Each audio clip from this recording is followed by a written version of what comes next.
Hello friends, कैसे हैं आप सभी लोग? बढ़िया। आज लेकर आए हैं आप लोगों के लिए बेटा वीडियो नंबर आपकी 9वीं है, ये आपकी 10वीं वीडियो नंबर 10वीं है।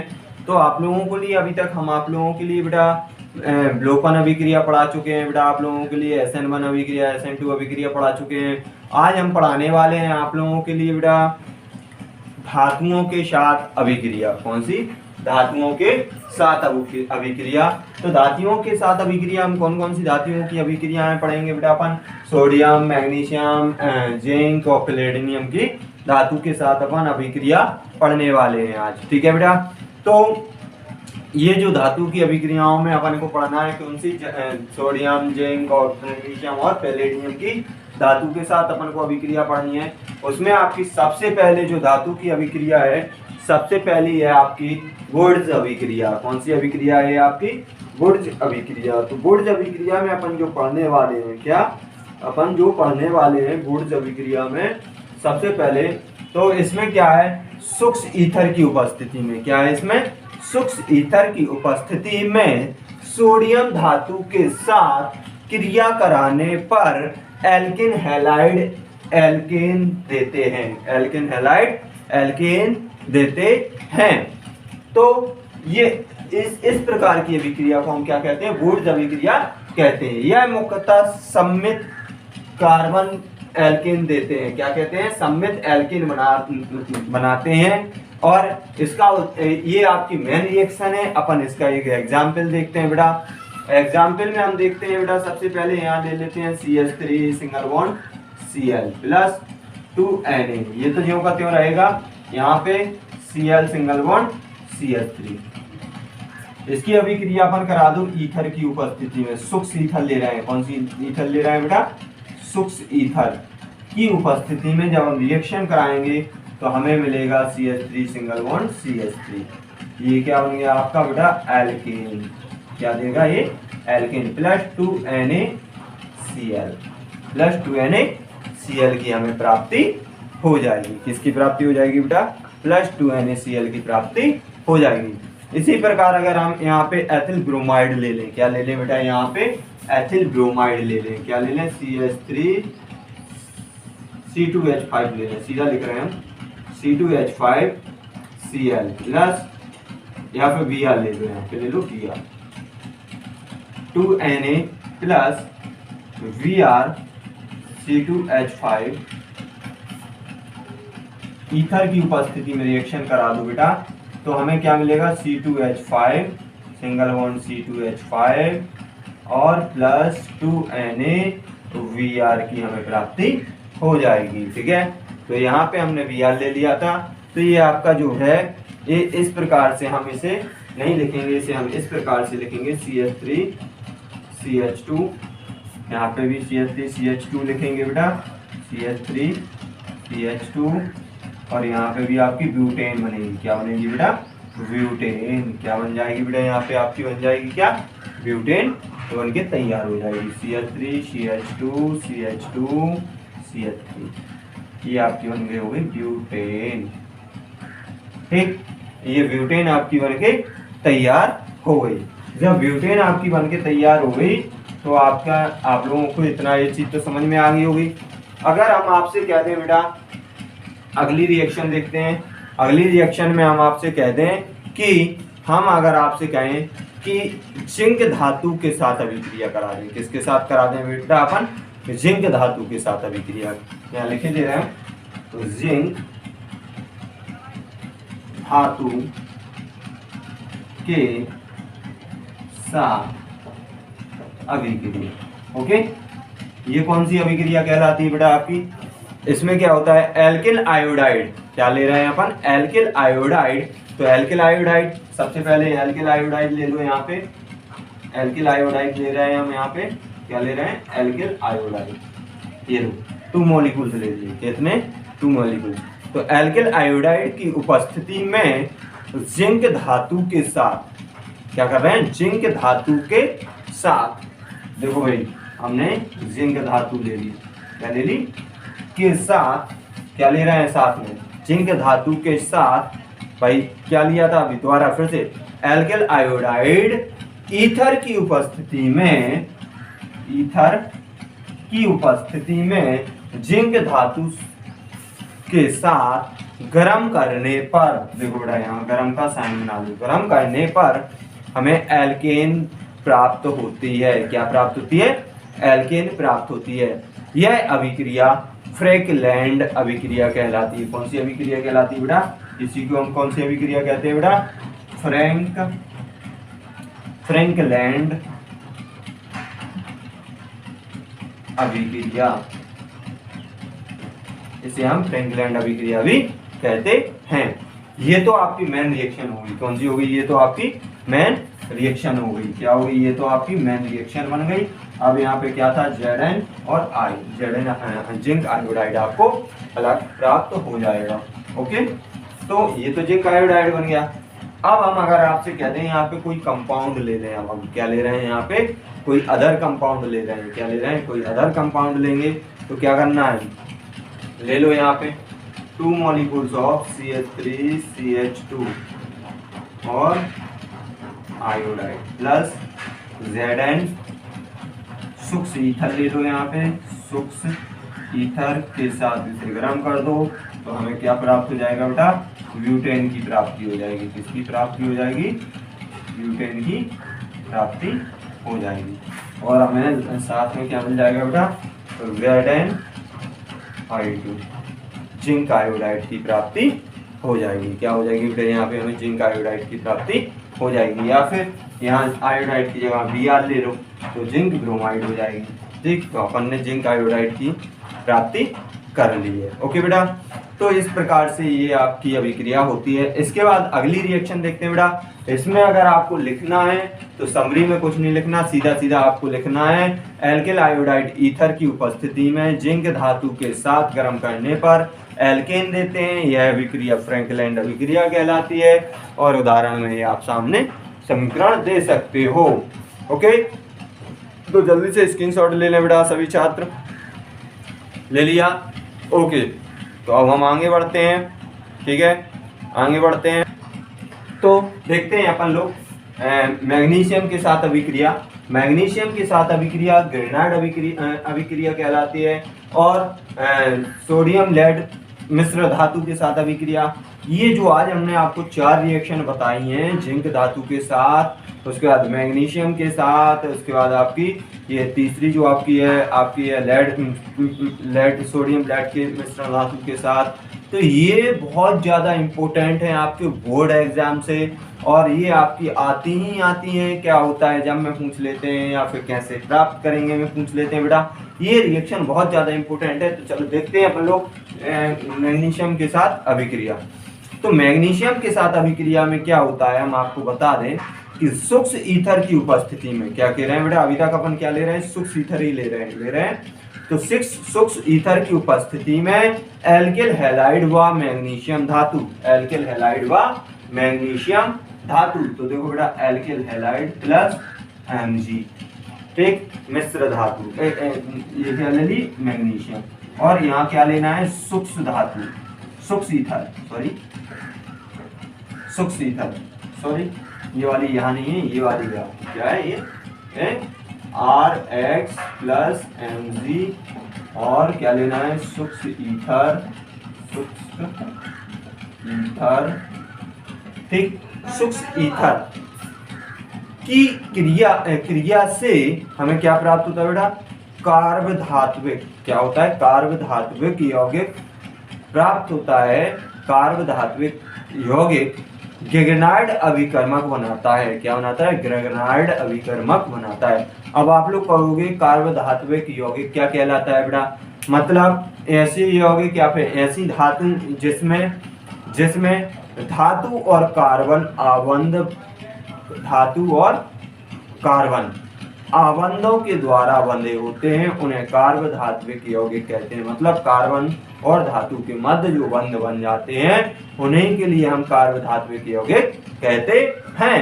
ठीक, तो इसमें आपको हमने बता दिया आपको शुष्क ईथर की उपस्थिति में Rx ले लिया एल्किल हैलाइड, Mg आपका मैग्नीशियम है, शुष्क ईथर ले लिया और इसे अब हमने क्या कर दिया बेटा? गरम करा दो। क्या मिल जाएगा हमें? RmGx। यही तो है ग्रेनाइड रिएजेंट। यही क्या है बेटा आपका गैगनार्ड रिएजेंट या फिर अभिकर्मक। ओके, तो ये है आपका गैगनार्ड अभिकर्मक। ओके, तो अपन इसमें एक एग्जांपल देखते हैं। यहाँ पे अपन ले लेते हैं C2H5 ले लो, यहाँ पे CH3 ठीक, और यहाँ पे क्या ले लो, आयोडाइड ले लो या फिर कोई भी एक चीज ले लो ठीक। इसकी रिएक्शन मैग्नीशियम धातु के साथ करा दो, तो सूक्ष्म ईथर की उपस्थिति में अपन ने इसकी रिएक्शन कराई, तो अपन को क्या प्राप्त हो जाएगा, गैगनार्ड रिएजेंट प्राप्त हो जाएगा। CH3CH2 MgI अपन को प्राप्त हो जाएगा। इसे हम बोलेंगे बेटा क्या बोलेंगे, इसे बोलेंगे हम डाई एथिल,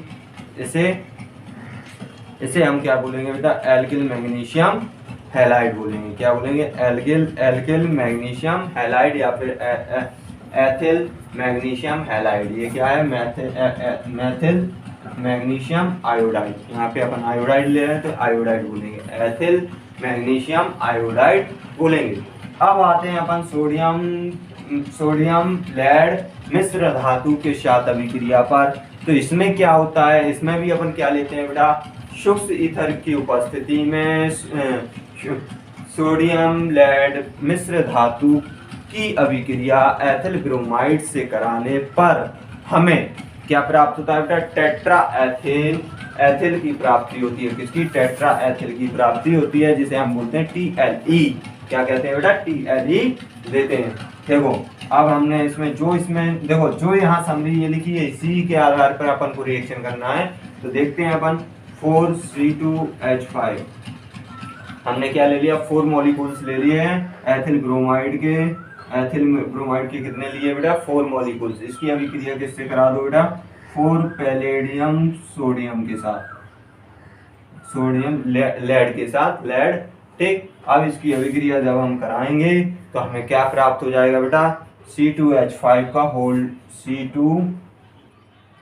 C2H5 का होल 4। यही तो है आपका टेट्रा एथिल।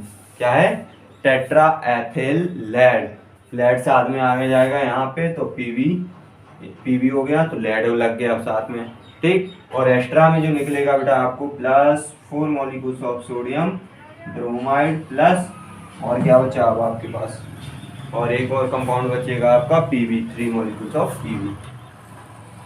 ओके, तो ये इस प्रकार की रिएक्शन होती हैं बेटा। जल्दी से स्क्रीनशॉट ले लें, 2 रिएक्शन और बताने वाले हैं हम, एक रिएक्शन और बता देते हैं ठीक है। यहाँ जगह है, यहाँ पे आप लोगों को हम बता रहे हैं बेंजीन के साथ अभिक्रिया किसकी करा रहे हैं, एल्किल हैलाइड की बेंजीन के साथ अभिक्रिया ठीक। एल्किल हैलाइड के साथ RX के साथ किसकी, बेंजीन की अभिक्रिया करा रहे हैं बेटा। तो ये देखो बेटा हमने ये बेंजीन रिंग बना ली यहाँ पे ठीक। तो जब बेंजीन की अभिक्रिया हम RX के साथ कराएंगे तो किसकी उपस्थिति में करेंगे इसकी अभिक्रिया, निर्जल AlCl3 की उपस्थिति में, निर्जल AlCl3 निर्जल ले लेंगे, एनहाइड्राइड जिसे बोलते हैं इंग्लिश में। तो एनहाइड्राइड की उपस्थिति में कराएंगे तो हमें एल्किल बेंजीन की प्राप्ति होगी। मतलब एल्किल बेंजीन मतलब बेंजीन रिंग के ऊपर R लग जाएगा। क्या लग जाएगा बेटा, एल्किल बेंजीन की प्राप्ति हो जाएगी और आपका HX निकल जाएगा, हाइड्रोजन कंपाउंड इसके साथ रिएक्शन करके निकल जाएगा। तो इस प्रकार की ये रिएक्शन आपकी अलग अलग होती हैं। ये हमने आपकी एक रिएक्शन और बता दी, बेंजीन के साथ अभिक्रिया। अब हम चलने वाले हैं बेटा आपके लिए बहुत महत्वपूर्ण टॉपिक है आपकी एथिल ब्रोमाइड की प्रयोगशाला विधि। एथिल ब्रोमाइड की प्रयोगशाला विधि में हम आपको बता दें, सबसे पहले प्रयोगशाला में एथिल ब्रोमाइड किस प्रकार से बनाई जाती है।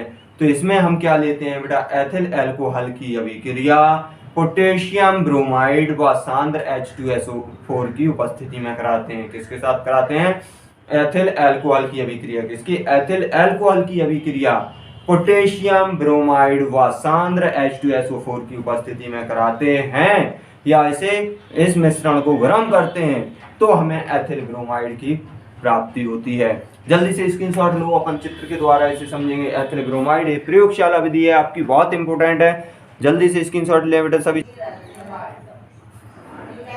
तो आज अब ये आपकी बहुत ज़्यादा इम्पोर्टेंट है, ये आपका एथिल ब्रोमाइड आपकी प्रयोगशाला विधि है, ये बहुत ज़्यादा इम्पोर्टेंट है, बहुत ज़्यादा महत्वपूर्ण है।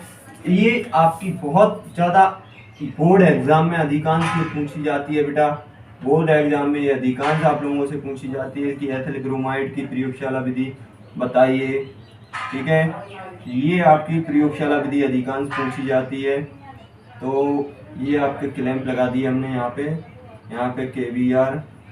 ठीक, ये आपका चित्र बन गया, ये चित्र बन गया। इसमें हम आपको समरी केवल बताएंगे, ठीक, रिएक्शन केवल लिखाएंगे, बाकी आपको समरी और रिएक्शन के बारे में आपको सेल्फ लिखना पड़ेगा, हम आपको समझा रहे हैं केवल।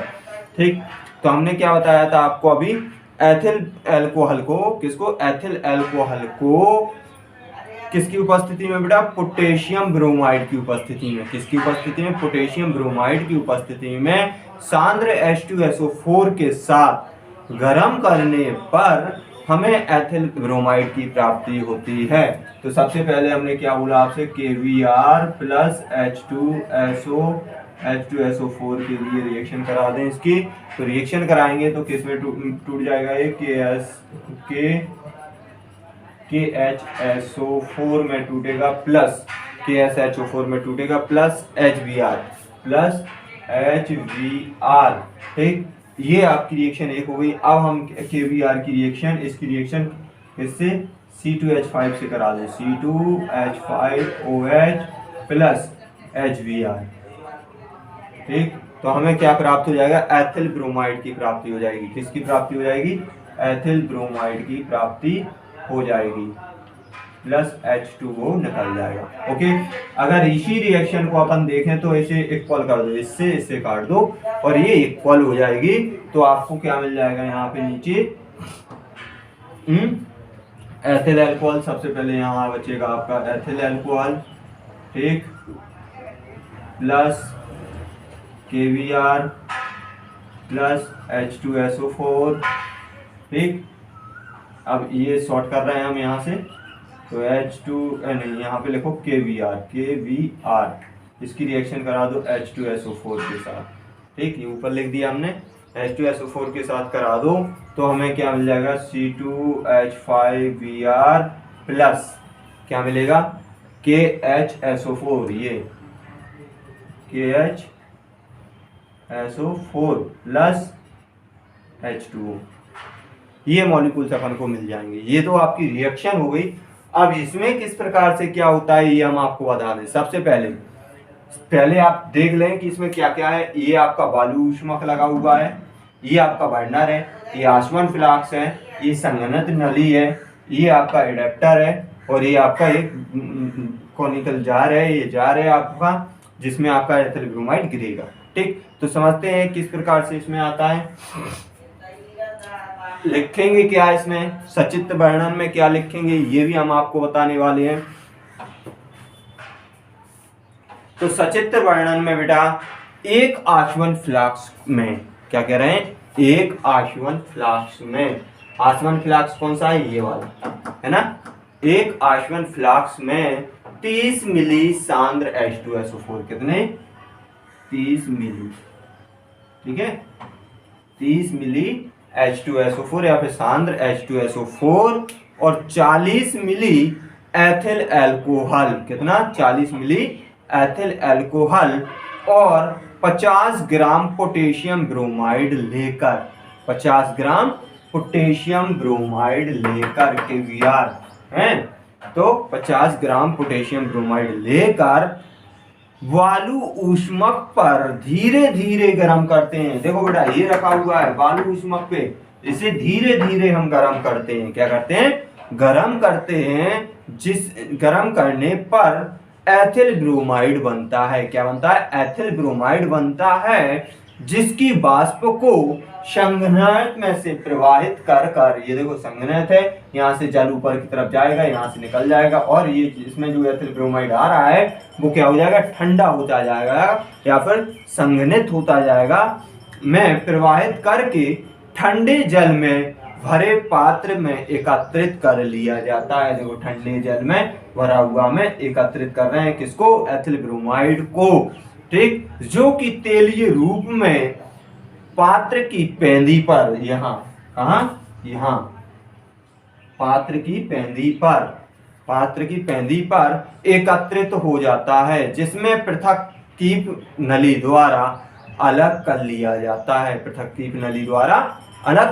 जाता है, और शुद्ध C2H5Br प्राप्त करने के लिए Na2CO3 सोडियम कार्बोनेट के विलयन में इसे धोकर निर्जल CaCl2 द्वारा सुखाने के बाद आश्रित कर लिया जाता है, जिससे हमें शुद्ध एथिल ब्रोमाइड की प्राप्ति हो जाती है।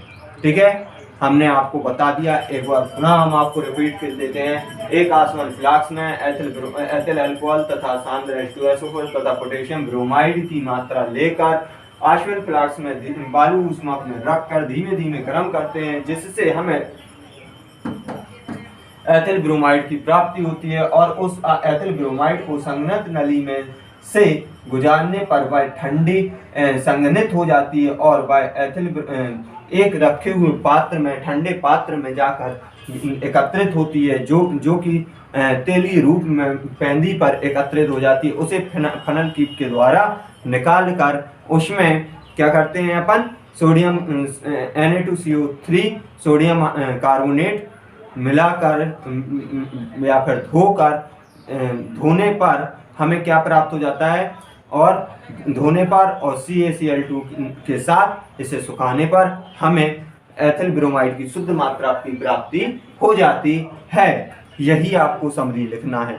ठीक है, अब एथिल ब्रोमाइड के उपयोग में बेटा हम उपयोग लिखाई दे रहे हैं, मगर ये समरी आपको लिखनी पड़ेगी जितनी हमने आपको बताई है। इसे आप लोग बार बार रिपीट करके देखिएगा, बहुत इंपॉर्टेंट है, बहुत ज़्यादा आता है ये आपका। ठीक है, तो हम जल्दी से फटाक से इसका स्क्रीनशॉट ले लो आप लोग। ये रिएक्शन है आपकी, ठीक, तो ये आपकी एथिल ब्रोमाइड है। हम आपको फटाफट अब आपको उपयोग वगैरह लिखाई देते हैं। ठीक है, ओके, फटाफट इसका स्क्रीनशॉट ले लो आप लोग बेटा। जितना हमने आपको समझाया पूरा आपके सामने लिखा हुआ है, केवल आपको प्रयोगशाला जो मेथड है वो आपको हमने बताया था, वो आपको सेल्फ लिखना है। इसके उपयोग देख लेते हैं। ये एक महत्वपूर्ण अभिकर्मक है, औषधियों के रूप निर्माण में इसका उपयोग होता है, ग्रेनाइड अभिकर्मक कार्बन के यौगिक के निर्माण में, टेट्रा एथिलेट के निर्माण में, और आपके कार्बनिक यौगिक भी बनाने के निर्माण में भी इसका उपयोग किया जाता है। तो आज इस वीडियो में हम आपको इतना ही आपको बताने वाले हैं। अगर अपन लोग अगली नेक्स्ट वीडियो में एक सेपरेट वीडियो बनाएंगे जिसमें अपन पढ़ेंगे एथिल ब्रोमाइड के रासायनिक गुण और उनके बनाने की विधियां, तो ये आप लोगों के लिए बहुत शानदार रहेगी। और इसके बाद आप लोगों के लिए हम पढ़ाने वाले हैं, इसके बाद आप लोगों को बताएंगे क्लोरोफिल की प्रयोगशाला विधि, क्लोरोफॉर्म की प्रयोगशाला विधि भी आपको इसके नेक्स्ट वीडियो में आपको बताएंगे। ओके, तो आप लोगों को उम्मीद है समझ में आया होगा। Okay, thank you.